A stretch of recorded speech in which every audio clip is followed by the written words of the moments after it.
ပြိုင်ဆိုင်မှုပြင်းထန်လာအောင်မဲ့လန်ဒန်ဒါဘီဟုတ်ကဲ့အားလုံးပဲမင်္ဂလာပါခင်ဗျာ11 Day Sport Channel ကကြိုဆိုလိုက်ပါတယ်ပရီးမီးယားလိရဲ့ဒီတစ်ပတ်ပွဲစဉ်တွေထဲမှာပြည်သက်အကြိုက်ဆုံးဖြစ်စေမဲ့လန်ဒန်ဒါဘီပွဲစဉ်တစ်ခုကတော့စောင့်ကြိုလို့နေခဲ့ပါပြီ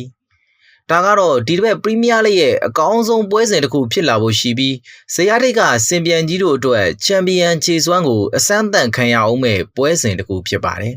ချက်စီနဲ့အာဆင်နယ်အသင်းတို့ဟာဇယားထိပ်မှာအပေါ်အောက်ရှိနေပြီးရမှတ်29မှတ်နဲ့23မှတ်ဖြစ်က6မှတ်သာကွာဟချက်ရှိနေတာမို့ဒီပွဲစဉ်အနိုင်ရရှိမဲ့အသင်းဟာ6မှတ်ဖြတ်နိုင်မဲ့အခွင့်အရေးတစ်ခုရှိနေသလို3မှတ်သာကွာဟချက်ရှိတော့မှာဖြစ်တာကြောင့်တာမန်ပွဲစဉ်တစ်ခုလိုမဟုတ်ပဲချန်ပီယံဆုအတွက်အလွန်ကိုအရေးကြီးတဲ့ပွဲစဉ်တစ်ခုလည်းဖြစ်ပါတယ်ချက်စီအသင်းဟာဂျာရက်မှာစပိန်ဘီလူးကြီးဘာစီလိုနာအသင်းနဲ့ချန်ပီယံလိညာချမ်းတွေကိုရှင်ပြိုင်ကစားခဲ့ရပြီး3ဂိုးပြည့်နဲ့ပြက်တအနိုင်ရရှိထားခဲ့သလိုအာဆင်နယ်အသင်းကလည်းဂျာမန်မြေမှာရှုံးပွဲမရှိဘိုးလုံနေတဲ့ဘိုင်ယန်မြူနစ်ကိုမှ3ဂိုးတကိုးနဲ့အလဲထိုးနိုင်ယူပြီးချန်ပီယံလိရဲ့အမှတ်ပေးစရာမှာအဆင့်1နေရာမှာပဲမာမမတ်ရက်တီလို့နေစေဖြစ်ပါတယ်နီးပြအာဒီတာဟာအာဆင်နယ်အသင်းကိုတီဆောက်လာခဲ့တာနှစ်တွေအတော်ကြာနေပြီဖြစ်သလိုပရီးမီးယားလိတိုင်တယ်ရိတ်ကိုလည်းနှစ်စဉ်နှစ်တိုင်းပြိုင်ဆိုင်နေပြီးတော့အဆင့်2နဲ့ဒုတိယနေရာတွေကိုပဲရှိနေခဲ့တာဖြစ်ပါတယ်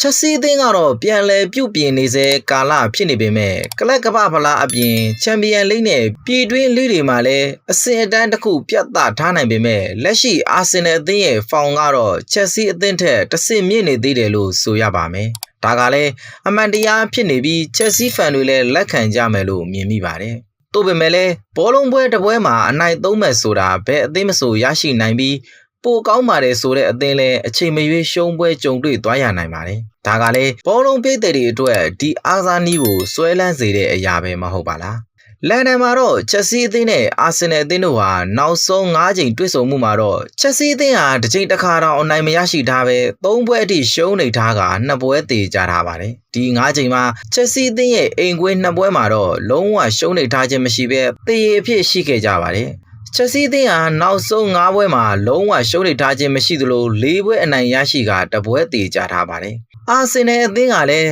ထိုနည်းတူပဲ9ပွဲမှာ2ပွဲသေကြက